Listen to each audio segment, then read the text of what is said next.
the last day I thought I was literally going to die on that mountain. And, I really had to trust the guides and the people around me to carry me on. And so I think putting yourself in stressful situations, like high stress situations, definitely speeds up sort of that bank of trust collection. Welcome to the Stacking Habits Podcast with your hosts, David, Matthew, and Caleb. Our mission each week is to dig into the habits, rituals, and routines of guests who are living life to the fullest. But remember, knowledge without action is worthless. So be sure to take what you hear and put it into practice. Turn these words into works in your own life. Without further ado, let's dive in. Welcome to episode 19 of the Stacking Habits Podcast with your hosts, Caleb, Matthew, and David. This, fingers crossed, will be a slightly shorter edition, and we are going to be kicking off a series on relationships. So we sort of teased at it last week, and this has been something we've been discussing internally, but we really wanted to take a hard look at relationships, and really for two reasons. One, our guests that we had back on episode 12, Andrew Hart is the CEO of a school, and it was really interesting. They had 12 habits that the school digs into. And as we dug into those habits together, he said, really, the whole goal is not really performance. We're not trying to get certain grades or pass certain metrics. Our whole goal is to intentionally cultivate these habits so that we support their relational lives. He said, everything is about relationships, and it's about healthy relationships, in their words, with God, others, and themselves. And so we started thinking about this concept, and then I had a cold outreach on LinkedIn from the head of partnerships at Marco Polo, which is a messaging app. And she recommended, she's like, hey, I'd love to come and talk through relationships, partnerships, and how people can use Marco Polo to strengthen their friendships. And so those two seeds of an idea sort of melded together, and that kind of inspired us to kick off the series. So we're going to be looking at those three categories for sure: relationships with yourself, how you talk to yourself, some habits related to your own health, mental health, physical health, etc. We're going to be digging into relationships with God and higher beings and the universe.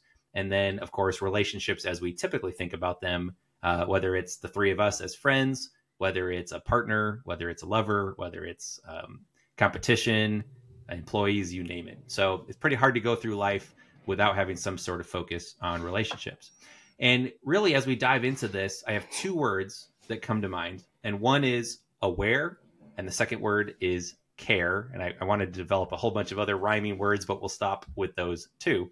So aware, step one in anything, if you want to change your behavior, you need to be aware of what is out there, what is possible, and identify some sort of gap between a desired behavior and a desired goal that you want to get to and your current state. So that's awareness. And that's kind of our goal as we dip and dive all over with different topics here on the Stacking Habits Podcast. The second part, and we can't force you to do it, it's not really our goal, but you will never change your habits. You will never change your life unless you care deeply enough, unless you notice that there's some sort of a desire within to change your state. Nothing's ever going to change. So again, the whole purpose for us of running this podcast, at least for me, I can't speak for the other two yahoos here, but the main purpose for me is I want to have listeners come in and then make practical decisions and take practical action and take steps to actually change their life. And so there's a huge emphasis on being practical here. And that's what I'm really excited. So as we dive and uncover lots of layers and maybe explore some relationships that you've never even thought about, we want to hopefully extend your circle and broaden your horizon of awareness. And then we'll see if you decide to care about certain of these relational habits that we get into and ultimately change your life. So with that, ultimately, that'd be amazing if we change lives. That'd be a really good series.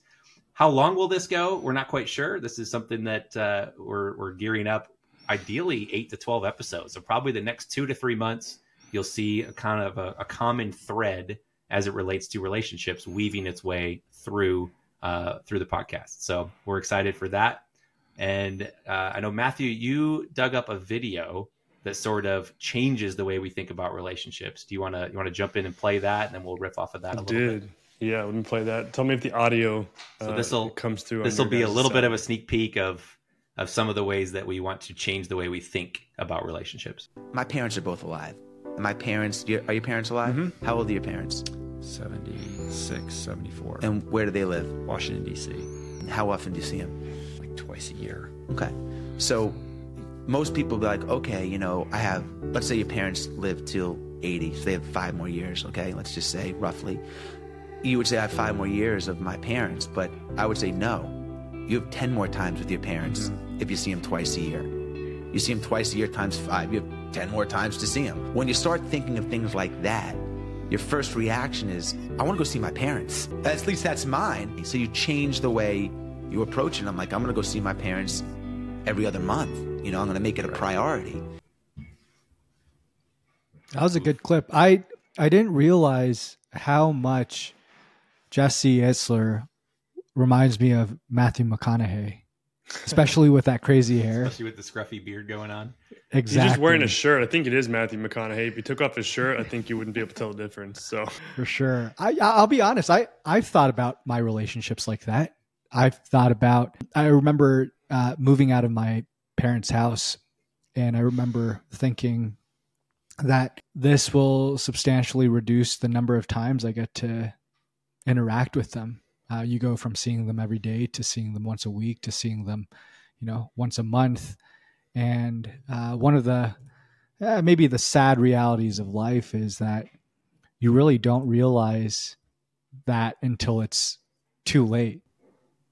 yeah, absolutely. It's one of those weird things that time is almost like a currency too, and we forget about that. Like we all have a limited amount of time. And I forget who it was. Someone had said something about, I think it's 1 billion seconds is roughly like 30 years. So like you look at someone like in their 20s or 30s and they have like 2 billion seconds left to live. Let's say that. So like they're a billionaire in time currency, and someone that's 70 or 80 years old, looking at them, the 20-year-old doesn't realize how wealthy they are as far as how much time they have and how many things they can pursue and how much they can do at that time.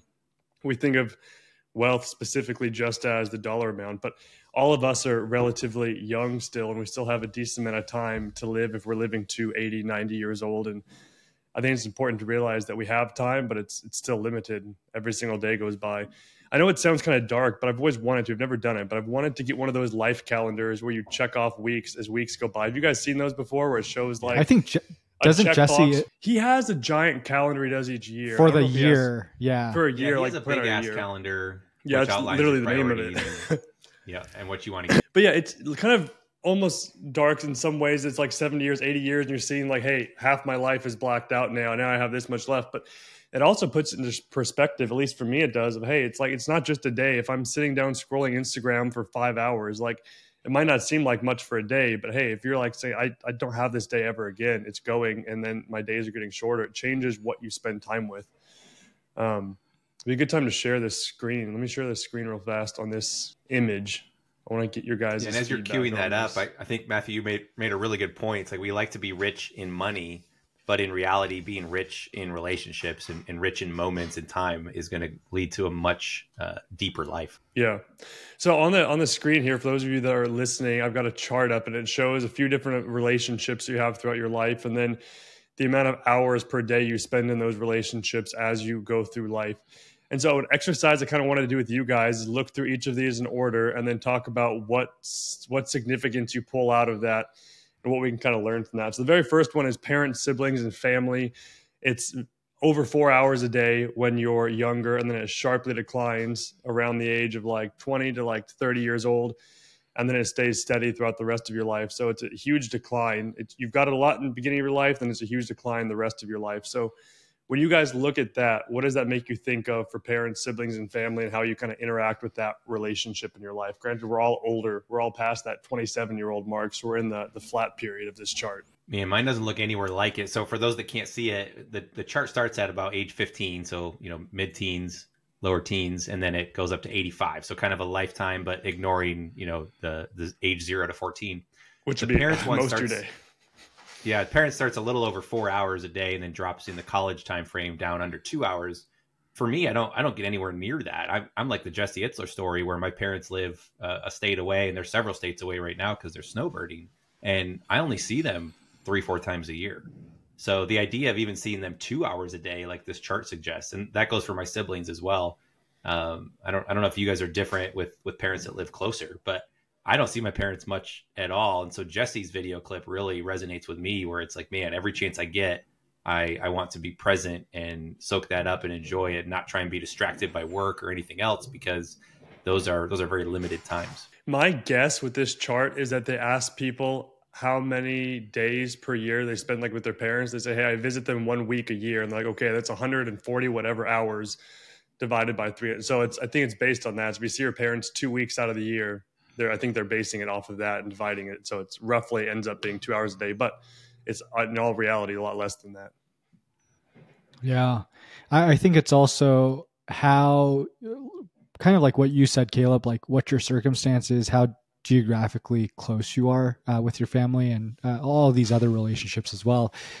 But in addition to that, it's about something that I'd like to talk about in this podcast, which is the interval or the cadence of meetings in relationships, whether it's platonic or familial or romantic, just creating these rhythms of meeting. And we've talked a lot about that. I know we talked about that a bit with Mike McCarthy.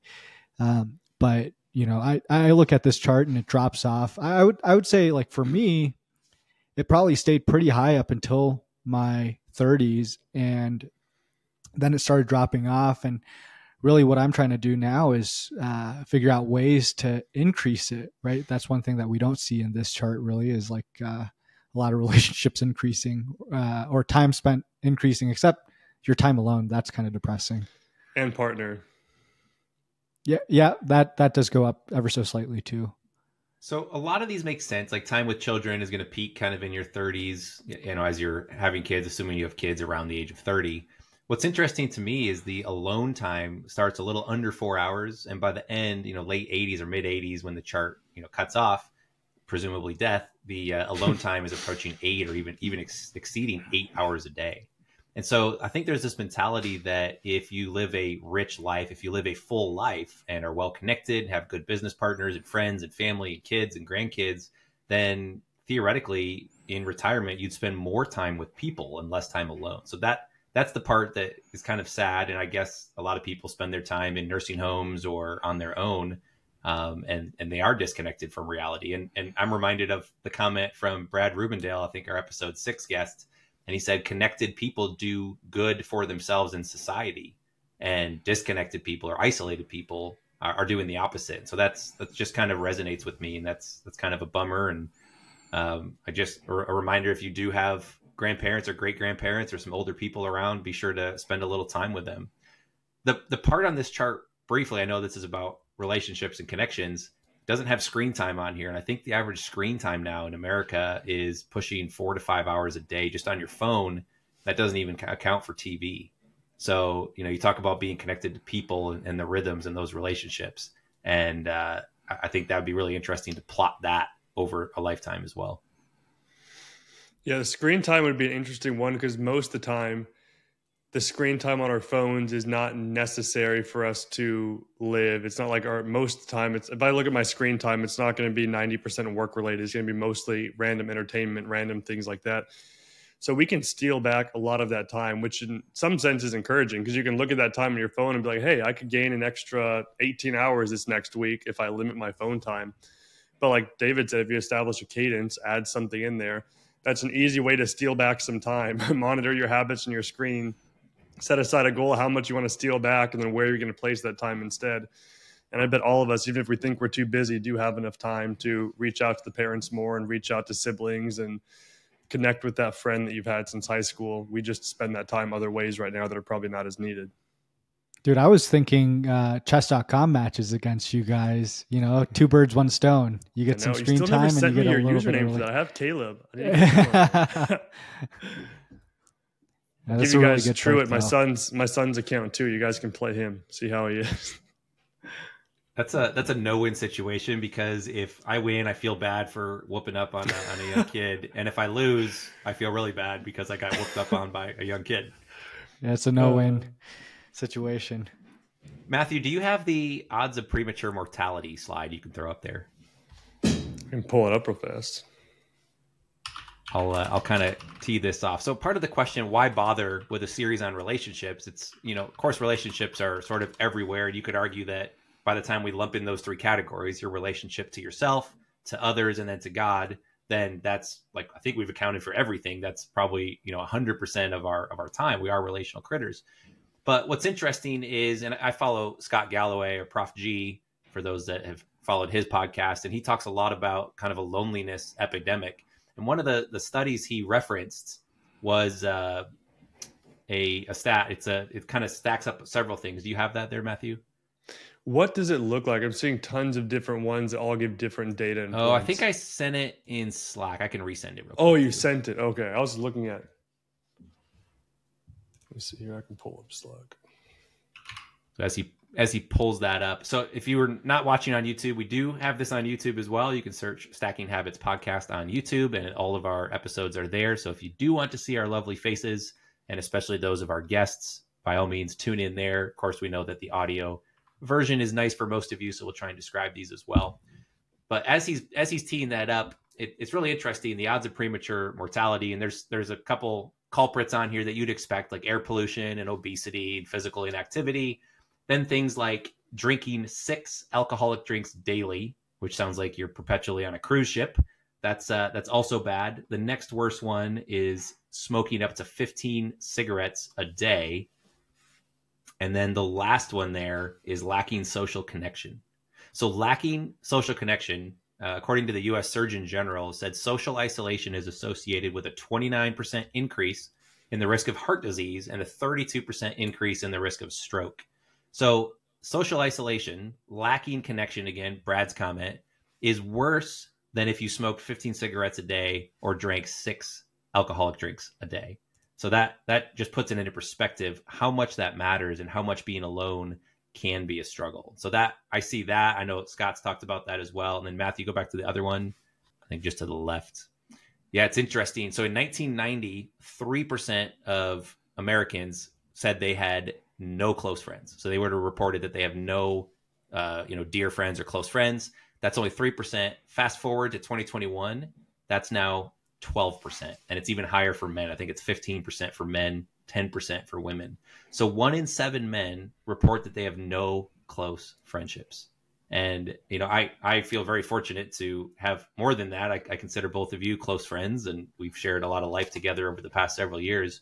And I can't imagine not having that. So that is why I really want to dig in to the relationship habits. I was just going to say these stats, if they're true, it's kind of an awkward chat here, because that means probably one of us doesn't consider the other 2 close friends. We'll do an offline double-blind survey after this call and see how we respond. I wonder how many people have close friends that are coworkers, and if that's a very common occurrence. I'm curious if that stat has anything to do with like the major rise in remote work and people working from home and not working with the same people every day, all day. Like if you looked at the other chart that I shared about time you spend with people, coworkers and time spent with coworkers is not an insignificant amount of time. It's like one of the most time you spend with people throughout your life. I wonder if that has anything to do with it, or if most people's close friends have absolutely nothing to do with work at all. I'm not sure. Just a thought. Well, so again, it's a very loose general term. It just says close friends. How would each of you describe that? For me, a close friend would be somebody that if I got in trouble, I maybe not jail trouble, but if I got in trouble or, something bad happens, I would call them and want to share that. And, whether they can help me or not, I just want to share and let somebody know because I know that they care about me. That's probably how I would define it. I've got something for this, actually. I got this email. I get it every single week. The guy that I've shown you guys before, Chris Williamson, we watched one of his videos. He actually, his 3-Minute Monday email came in today and actually had this exact thing kind of on it.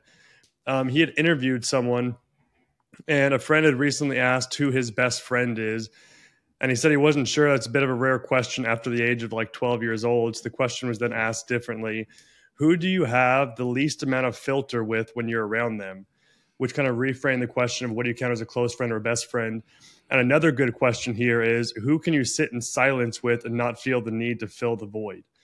Like people you're just comfortable around, people you can just sit and be with and not feel like, oh, I've got to talk back and forth. I got to make this interesting. People that you feel like you don't have to have a filter around all the time.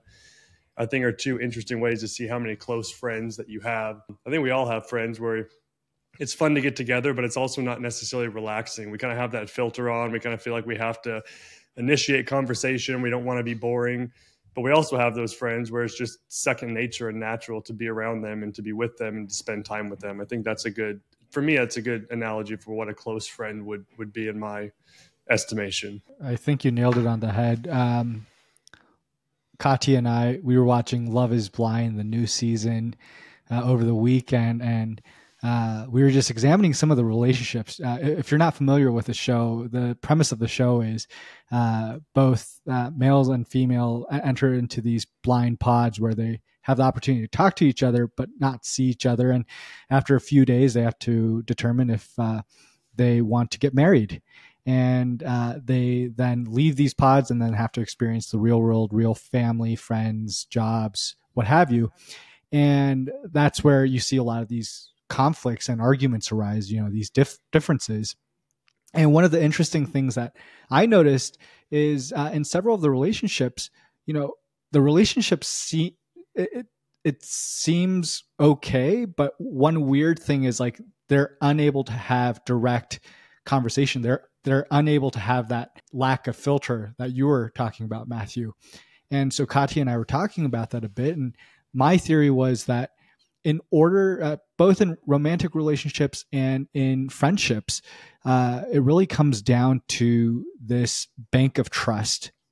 You won't be comfortable sharing your true vulnerable emotions and feelings to just anyone until you get to a point where you feel that they won't hurt you. You get to a point that you can trust the other person. And really that trust, it takes some time to build up. It's not something that happens overnight. And so when I think about friendships, I don't know about you guys, but when I, list my top 5 friends on my hand, these are people that I've known for 10 plus years, that I know that maybe we don't have the same political views, maybe we don't have the same interests anymore, but we trust each other to a point where we can have unfiltered conversations and we can just sit in silence because we feel so comfortable around them. I think that's a really good point. Any thoughts on that? Yeah. I feel like there's ways people expedite that too naturally. Like think of alcohol. all the war, alcohol. I wasn't thinking alcohol. I was thinking more like all the war movies you see, how you have guys that have never met each other before, but they get caught, they go into battle with each other, even for like a day, 2 days, and suddenly it's like the closest friend they have because they've experienced something with them and they've gained a level of trust, like you're talking about, David, so quickly with that person. But I feel like I also see this in physical activities you can do with people, help you get to know someone and trust them, even if you're not talking a whole lot.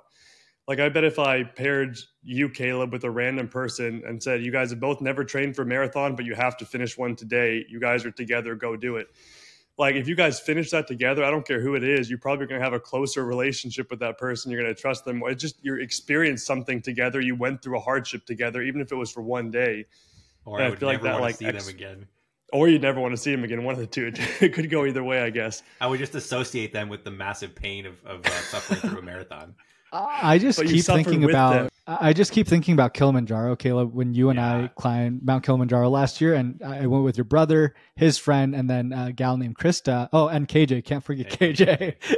Yeah. And like Matthew, you're exactly right. We spent maybe 10 days together with these guys, and for sure it expedited the level of trust. Like, the last day I thought I was literally going to die on that mountain. And, I really had to trust the guides and the people around me to carry me on. And so, yeah, you're absolutely right. I think physical activity or putting yourself in stressful situations, like high stress situations, definitely speeds up sort of that bank of trust collection. Yeah, I agree. And kind of feeding off that, just to kind of close the loop, the aspect of, a benchmark of a close friend is in my way is if you can spend 3 or 4 days or maybe an entire week.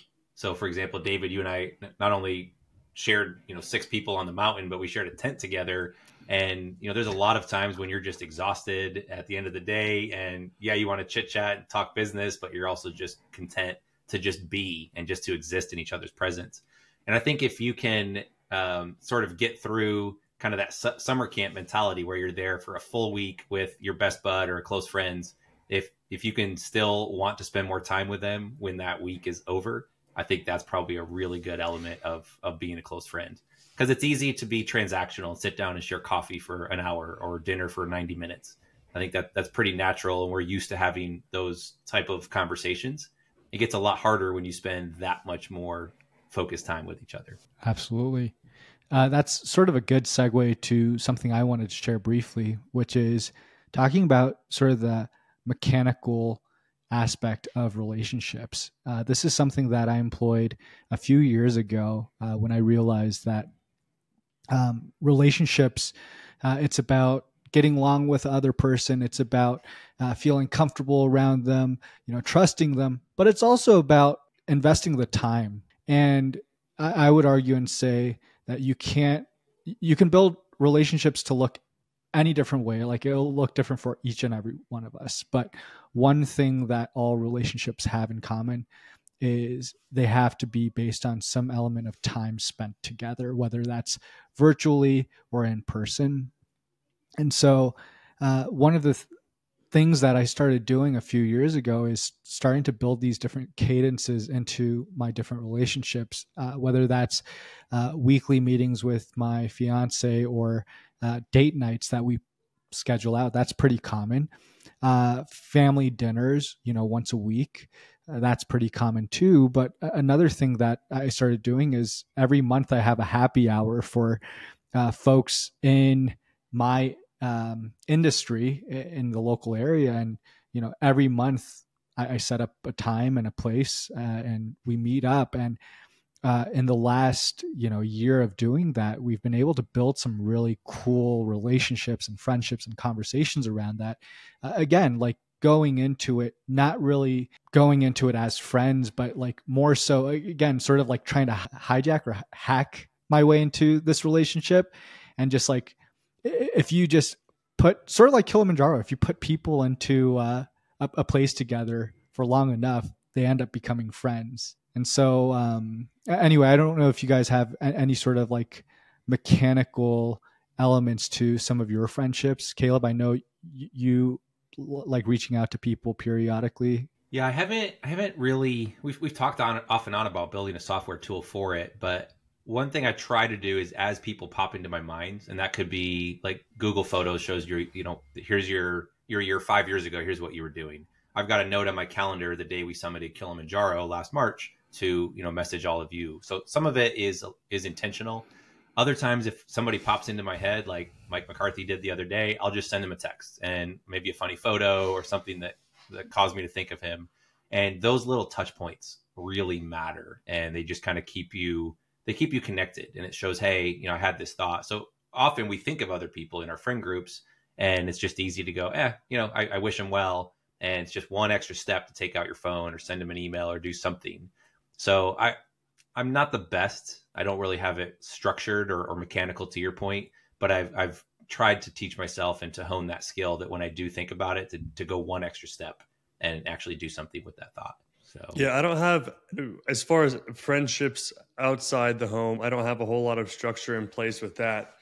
Nor do I necessarily always feel the need to. I've always been someone that's felt very content having a few close friends, and that I feel content with that. I'm not someone that feel like I have a lot of different friends in a lot of different areas. It's just never been something that's I've been extremely drawn to. But I do have some systems I try and set up as far as like relationships with Joy, my wife, and then with my kids. And more recently, trying to do an activity with one child each. I do activities with all my kids every single day in some way, shape, or form. But like, for instance, I'd been spending 2 days playing chess with Truett. He'd been wanting to learn that and everything like that. And so I scheduled a time with each of my daughters to teach them checkers. One day was going to be Ryland's turn to learn. I'll sit with her and spend time with her. The next day was Addie's turn. And for these like little events, I set my phone in the other room. I try and just have that one-on-one time. And structuring time with my spouse and kids that way, I think helps a lot. I need to get a lot better at it than I do right now. But kind of setting those things where, just like you said, David, having time, but also purposeful time, not just time around someone, not just time in the same room as my kids, but purposeful time, trying to get to know them, trying to spend time with them. I think having those cadences definitely helps. I need to get better at it, but that's what I try and do right now. This week at least has worked pretty well doing that with my kids. Hey, Matthew, let me ask you a question. I don't want to put you on the spot, but like, does your family go to church every Sunday? Yeah. I would argue and say that's like one of the oldest cadences in relationships. So, you want to talk about? We go to church every Sunday. We do serve at church as well. And so I think when you serve at church, you, at least in my opinion, you get closer to people than just going to church, because you're going to church, but you're also serving and doing something with those people. And we also have our small group we go to. So that definitely is meeting with people each week. And I do, as the past 8 weeks, I've been doing a book study with some guys. Not a religious book study, just a book study with guys. We meet at 5:30 in the morning every Tuesday, because no one has an excuse at 5:30 in the morning. So we meet at 5:30 in the morning and do a book study together. So I do have events like that are weekly. In jiu-jitsu, I don't know if you have made good friends, David, at jiu-jitsu, but for me, it's the same 3-4 guys every single time I go to jiu-jitsu, 3 days a week, 3 hours a week at least. I'm spending with the same 2, 3, 4 people. And so I definitely get exposure that way as well. And so I don't know, maybe it's because I have all those things built in. I don't feel the need to go and call people and make different things and try and schedule appointments. I feel filled with those events. And then other times want to stay home and be with my family. Dude, those are the best. I would argue and say those are the best mechanisms, are the ones that are just frictionless and seamless. And you don't even think about it. Like the fact that you were like, oh, I don't really have any cadences or rhythms.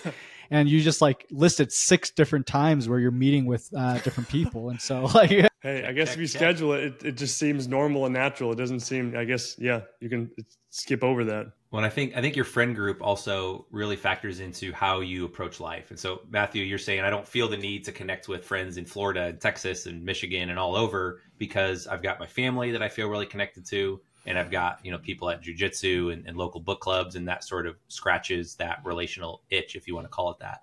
And I think that's perfect. My mind, I love to be I joke and say a dot connector. Steve Jobs had this great quote about, connecting the dots, looking back in life. It's hard to connect dots looking forward, but when you look back at your life, you can see patterns and see rhythms. And so I like to view myself as a dot connector and a people connector. And I know, David, you're way better at it than I am even, but I like to look for patterns, and the more data points I can sort of assemble, that allows me to see patterns and see some trends. And so I get fulfilled by having a scattering of connections, even if they're very small touch points.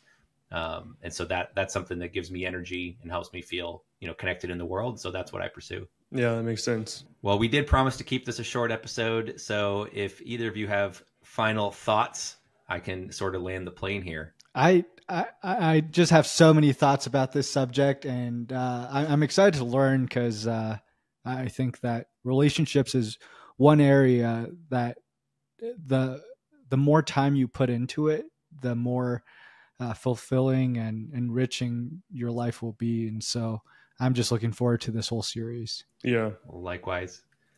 And again, our intention is to find intentional guests who have an impactful life. That's really our criteria.